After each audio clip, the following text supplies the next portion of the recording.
Sagutin mo yung tanong ko. Hindi ko tinatanong kung regarding that or what. Sagutin mo yung tanong ko. Nalaman na po namin yung information ng pangalan niya po nung nabaybas na po namin siya at natanong ko po kung ano po pangalan niya. Pero ang information po na ibigay sa amin po is alias lang po. Nalaman yung pangalan niya nung nabaybas na. Ang sabi ng aking magaling na abogado nun, kung magsisinungaling ako yung pinakamalapit sa katotohanan. Yung pagsisinungaling mo, malayo sa katotohanan, iho eh. Ibig mong sabihin, nag-operate kayo sa isang tao na hindi nyo alam ang katauhan. Kaya pala newly listed eh. Kasi nung nahuli ninyo, saka nyo pinalista eh. Kasi kung ipapile ko yung kaso doon sa regional director, ay hindi ko na ipafile. Kasi bias na yung opinion mo, Mr. Regional Director eh. Tama yung sinasabi ni Vice Chairman. Huwag nyo nang i-file sa Regional Director kasi bias na eh. Kitang-kita naman eh. Matanong ko nga kayo, Regional Director, sino kaya ang nagsasabi ng totoo? Tinatanong ko po kayo, Ardi. Will you please answer? Yes, sir. Ano ang yes, sir? The court will decide who is telling the truth. Anong korte ang sinasabi mo? Wala naman sinasabi rito korte eh. Being the regional director of Tinatanong kita, ang iyong personal opinion, akala mo kasi titigil doon yung pagtatanong ko eh. About the Provincial Director of Laguna, Or by the San Pedro City, sir. hindi ko po sinasabi. You listen to my question. Ang tinatanong ko sa iyo, anong nasa isip mo ngayon? Di We ba? will provide, sir, yung necessary I'm steps, sir. not asking what you will provide. Yung Chief of Police, may I ask? Sir, we will wait for the Hindi ko po tinatanong yon. Ang tanong ko sa iyo, ano sa tingin mo ang nasa tama? Sir, we will wait for the investigation po, sir. I'm asking for your answer. You want me to move to cite you in contempt for not answering my question? Ha? Na kailangan mawala kayo sa serbisyo eh.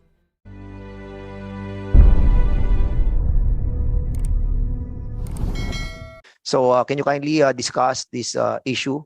Meron pong lot outlet yung kapatid ko na ako po yung nagmamanage sa kanya. May 18 po no, nung papunta po ako ng lot outlet, bigla na lang pong may humarang sa akin na, actually hindi po hinarang. Galing po siya sa likod, pinigil niya ako. Sabi niya sa akin, huwag ka tatakbo, may baril po siya. Yung baril niya, parang nakaakmang aim na ibabaril niya sa akin, parang ganon. Huwag kang tatakbo. Di, ang akala ko nung una, hold up. Tapos tinabi ko lang po. Ay pag-cooperate po ako sa kanila. At wala naman pong nagpapakilala ng pulis noon. Then bigla na lang po silang dumami.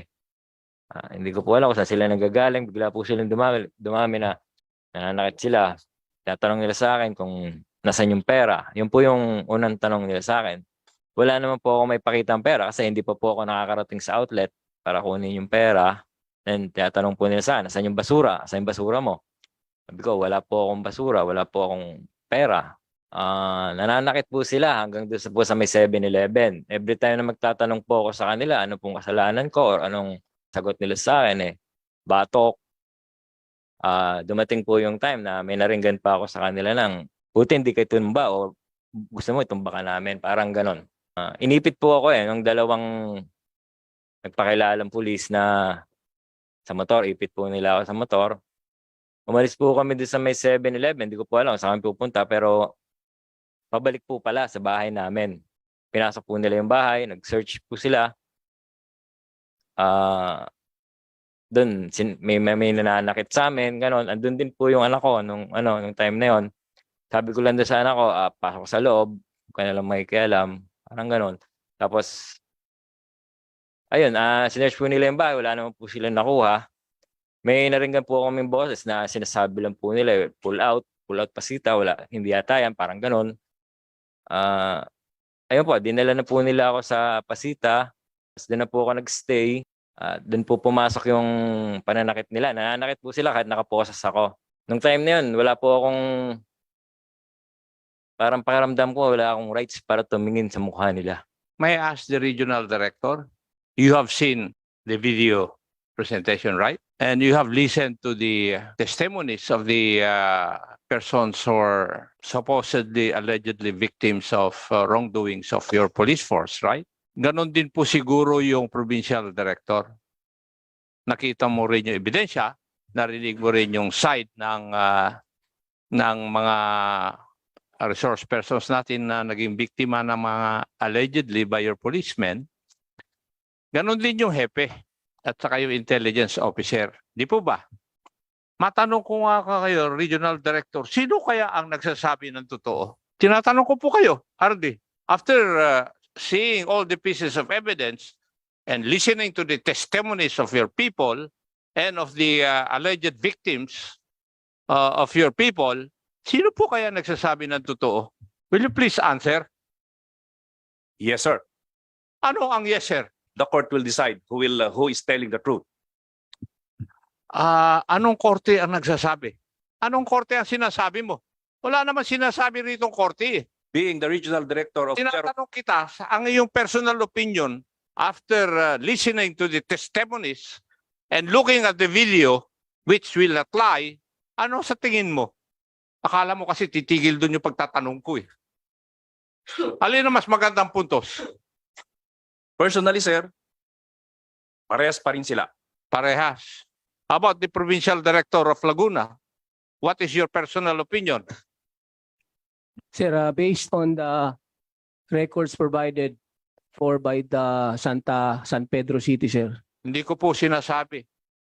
Yung records ng San Pedro, you listen to my question. Yes, sir. Ang tanong ko, nakinig ka sa testimonies ng iyong mga tao at ng mga tao na naging biktima ng iyong mga tauhan at saka yung video. Ano ang personal opinion mo? Sino ang mas may magandang punto?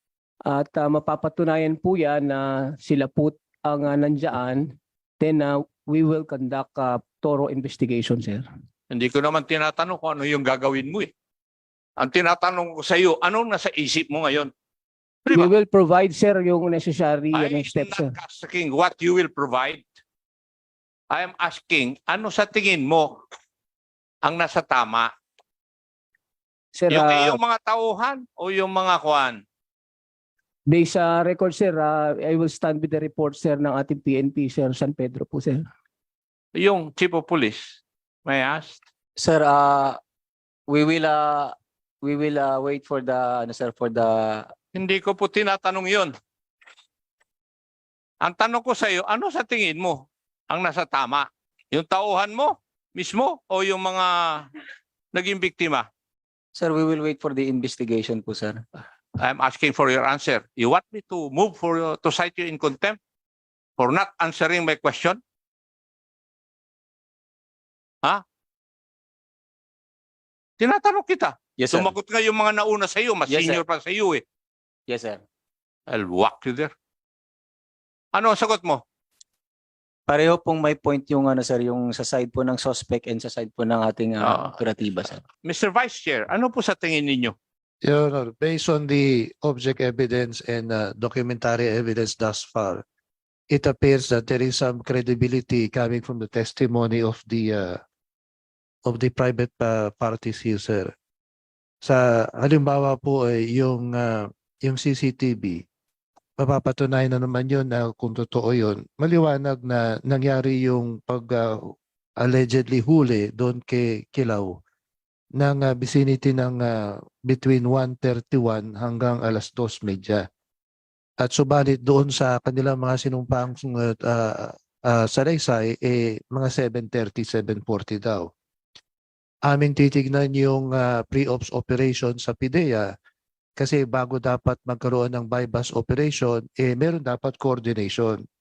Meron dapat intelligence case build-up muna bago mag-conduct ng bypass operation. At ito meron din itong pre-ops operation. Tatlong hanay na coordination dapat sa PIDEA na ginawa. At hindi naman ito surprise, hindi naman ito on the spot. Mukhang sinasabi nila pinag-isipan na nila ng matagal. Kaya dapat may coordination. Ang dahilan kung bakit ganun ang tanong ko, para maturoan ko kung sino man po yung mga naging biktima, kung saan nila ipa-file yung kaso. Kasi kung ipa-file ko yung kaso doon sa regional director, ay hindi ko na ipa-file. Kasi bias na yung opinion mo, Mr. Regional Director. tama yung sinasabi ni Vice Chairman. Kaya I would advise yung Attorney Leonardo, kayo po ba ang magfa-file ng kaso o hindi? Kung kayo magfa-file ng kaso, huwag nyo nang i-file sa regional director yung kaso. Kasi bias na eh. Kitang-kita naman eh. Any person in his right mind after seeing this, knowing that the CCTV will not lie, papaboran ko yung mga nagrereklamo. And in the spirit of transparency, yung unang kaso kung bakit nasusundan ito ay dahil doon sa kaso na nangyari sa Antipolo at na-dismiss yung mga involved doon. So in the spirit of transparency, I will see to it na yung mga taong yan ay madidismiss at mapapailan ng criminal case as I did doon sa mga pulis na nag-operate doon sa syudad ng Antipolo. I am amazed, Gerald Gases, na gano'n ang pag-iisip mo, being the RT. There's a limit to protecting your men and upholding their moral and welfare. Alam niyo po ba yung rules dito sa participation ng mga abogado? Yes, Your Honor. Yes, thank you. I'm just reminding of you of the rules. Ano po?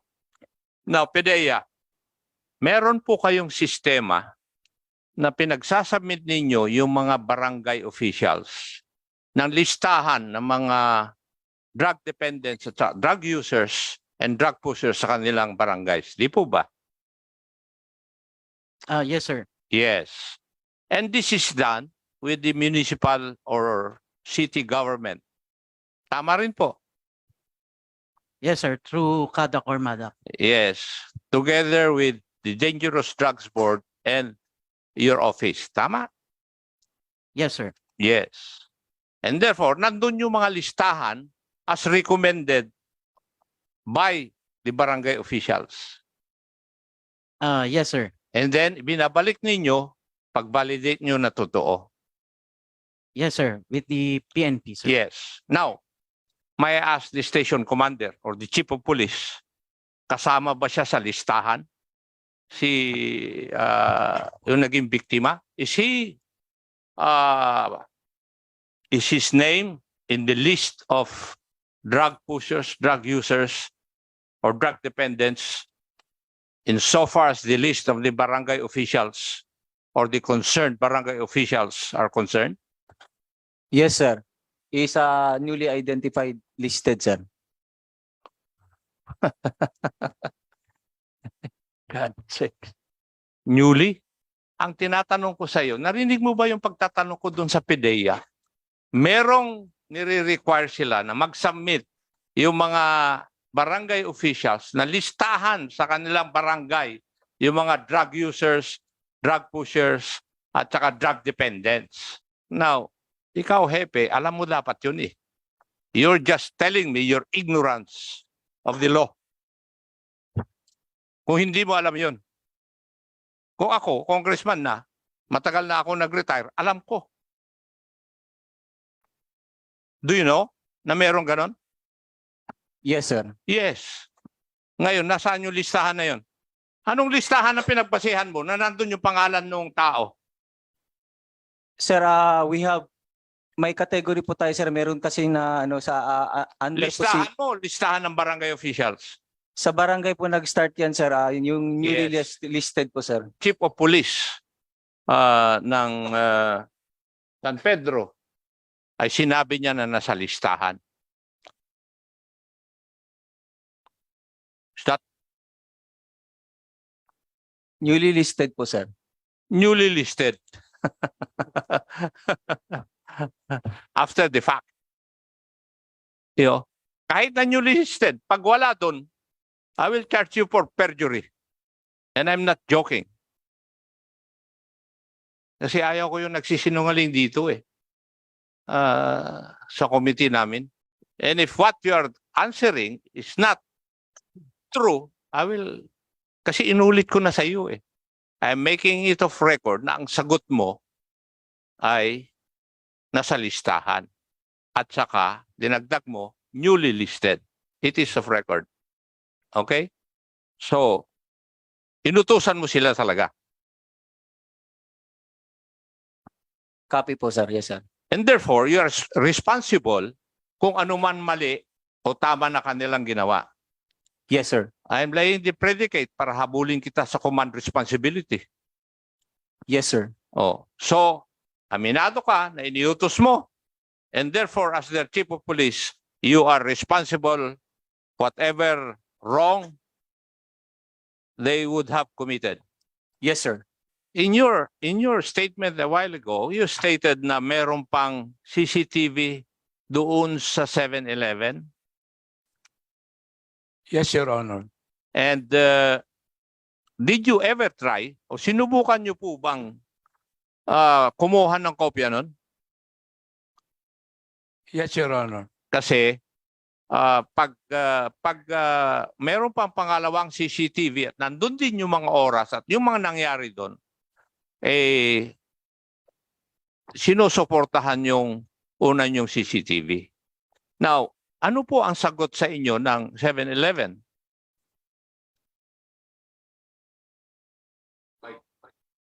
Paki-on po yung mic ninyo. Request lang po ng pulis ang ini-entertain po nila. Alin po? Request ng police. Request lang po ng pulis ang ino-honor nila. So, base po dun sa sagot ninyo, nasa kanila pa yung kopya ng CCTV na yon? I told to manager na kasi nag-exert pa po ako ng effort na makuha yon. Nagsalita lang po ako sa kanya na please preserve yung event na sinasabi niya na related daw sa buy-bust operation. Kasi kasama na rin yan dun sa aming papandayin na batas na kung yung tumitingin dun sa CCTV ay makita niya na may krimen na nangyayari, dapat i-report na niya kagad sa kapulisan. Ano po yung listahan ng mga ebidensya na isinabit nyo sa office ng prosecutor? Meron po bang kasama yung motor na gamit ng tao? Doon sa certificate of inventory ay it appears na wala po yung motor po, Your Honor.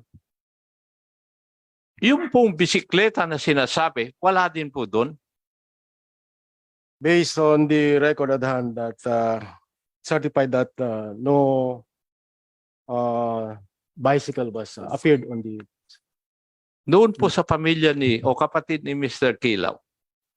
Yung motor po ba ng kapatid po ninyo nandiyan pa? Ibinalik nila, Your Honor, a day after. A day after. Yes, Your Honor. Pero yung bisikleta, wala. Wala po. Okay. Paano nyo inumpisahan na planuhin na hulihin si Mr. Kilaw? Bali po, ang nangyari po dyan, Your Honor. Hindi, paano nyo inumpisahan? May information po si Patrolman Tamaray, inirelay po sa akin. Alin? May information. information Si Patrolman Tamaray na alleged nagbebenta ng droga sa May Putol. Inirelay niya po sa akin yung information na yon. So, would that show o pinapakita ba niyan na hindi niyo pa alam na kung kasama si Mr. Kilaw sa drug list ng barangay? Kasi ang isda nahuhuli sa bunganga niya eh. Hindi pa po. Oh, so hindi niyo alam. Eh bakit alam ng hepe ninyo? Pagkatapos na po ng operation, na-verify na po namin. ibig ko sabihin, hindi mo rin pinaalam sa hepe mo na kayo magkoconduct ng operation laban kay Mr. Kilaw. Sinabi po namin. Sinabi mo nga after the operation eh. Before the operation, sinabi mo ba? Yes po. Ano po ang ginawa po ninyo in accordance with your police operational procedure, POP manual? Pagkatapos po ng information, na-verify po ni Patrolman Tamaray yung information na na-receive niya. Hindi. Teka. Let me stop you there. May impormasyon si si Sergeant Tamaray Yes po. na si Mr. Kilaw ay nagbebenta ng droga. Yes po. O, after that, Nagkandak po si Patrolman Tamaray ng verification. yes, because that is required by your manual. You have to vet kung totoo yung impormasyon na natanggap. Yes po. O, siya mismo ang nag-vet. Yes po. O, anong lumabas dun sa kanyang kwan?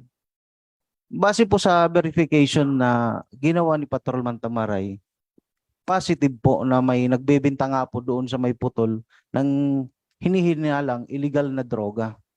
May nagbebenta. Hindi pa niya alam na si Mr. Kilaw yun? Your Honor, may I request Patrolman Tamaray to answer. Siya po kasi ang nag-verify. Sige.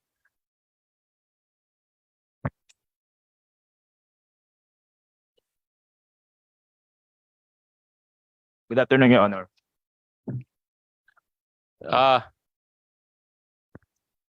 When you got the information, Sa confidential. teka. When you got the information, nung nakuha mo yung information tungkol kay Mr. Kilaw, sinabi mo kagad sa team leader mo? Yes po, sir. Yes. O, tapos sabi niya, hindi pa niya alam kung si Mr. Kilaw ang kwan eh. Target ninyo eh. Di ba? Oh, so alam na niya from the start na may target kayo na si Mr. Kilaw.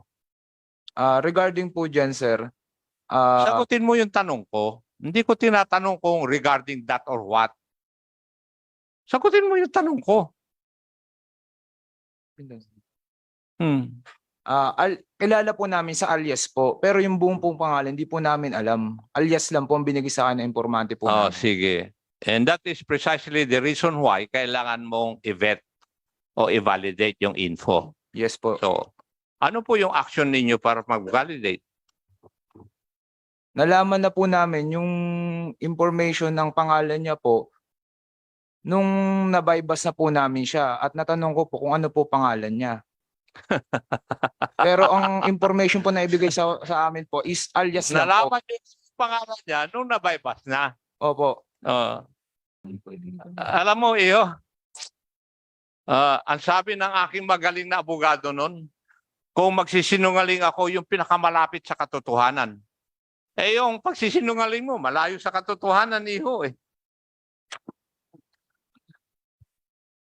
Ibig mong sabihin, nag-operate kayo sa isang tao na hindi nyo alam ang katauhan. Ikaw, sinabi mo mismo na ikaw ang nag-validate ng info. That is precisely the reason why I'm asking you, paano mo binalidate yung info? Kasi that is part of your operations dapat. You have to validate the information. Kasi baka pinainan lang kayo ng maling informasyon eh. Di ba? Ganun ang purpose ng procedure na yon. Iyo.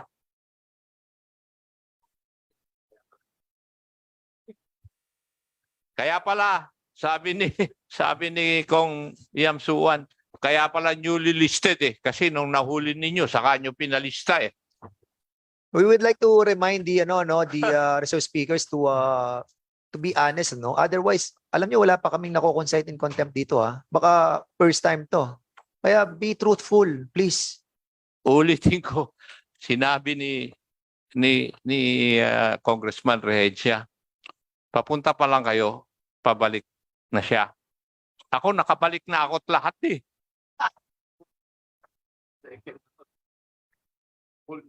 Naging congressman na nga ako at nag-iimbestiga pa rin eh. Tapos ganyan pa rin ang pagsagot niyo po sa akin. Ha? Oh, iyo.